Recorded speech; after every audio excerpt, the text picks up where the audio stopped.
GPU. Paano ba natin mako-confirm kung may problema tayo sa ating GPU? Okay guys, short video lang to. So meron tayong refer ng isang RTX 3070. So yung Eagle to.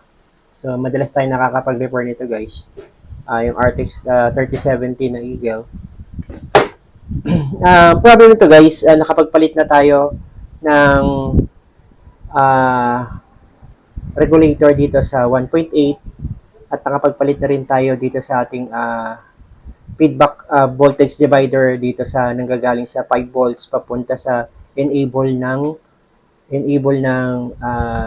tawag dito voltage regulator controller ng ating 1.8. Ang problem guys, nag-power on na to, nag-display to. Then after nun, a few minutes or seconds, nag-black screen na siya.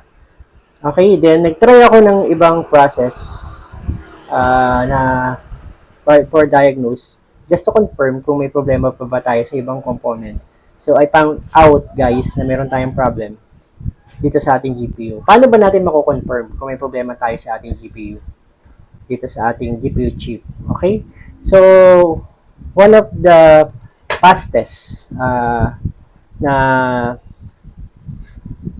to know the problem na yung GPU yung problema is gagamit tayo ng thermal camera. Ito.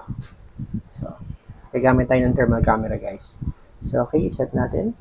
So, now, naka-ready na ako. Meron ako ditong negative. Then, mag-inject tayo ng 1.8 volts, guys. Then, titignan natin kung saan banda yung umiinit. So, uulitin ko lang para makita nyo. So, gagamit tayo ng thermal camera, guys. Okay. Inject na natin. So, may nakikita ba kayong init? Ako, meron na po ako nakikita. Tatanggalin ko.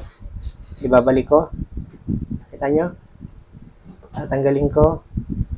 Ibabalik ko. Kung makikita nyo guys, ito, umiinit siya. Ano ba yung umiinit na yan? So, tatry kong i-ano guys ha.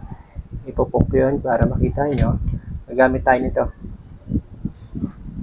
Okay. Okay, ito yung umiinit. Diba?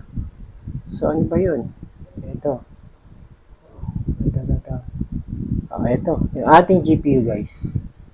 So, dito yung bandang umiinit, guys. Dito yung umiinit sa atin.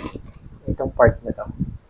Dito banda. So, meaning, dalawa lang dapat yung makikita natin dyan kung may problema sa once na may problem yung ating 1.8 tapos nakapagpalit na tayo ng kanyang regulator controller sa 1.8 tapos chinek natin yung kanyang feedback rails, yung mga resistor saka yung 5 volts na nagpo-provide ng enable dyan sa ating regulator at nakapagpalit na tayo nyon tapos wala pa rin nangyayaring display or hindi siya nagpo-provide ng 1.8 titignan nyo guys yung kanyang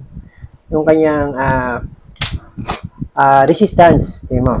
Kasi dapat guys, yung 1.8 natin, dapat ang resistance niyan is at least nasa kilo ohms. Okay, check natin. Nakikita nyo guys, meron lang tayong 0.29.4 ohms lang. So at least nasa kilo ohms yan guys. So, meaning, shorted na tayo dito. Kaya nag-come up ako ng idea na kailangan kong i-check, i-confirm, just to confirm na kung may problema yung ating GPU chip. So, gumamit tayo ng ating thermal camera. So, ganun po ako mag-test. Ganun po yung process kong pag-test para mabilisan po yung pag-check.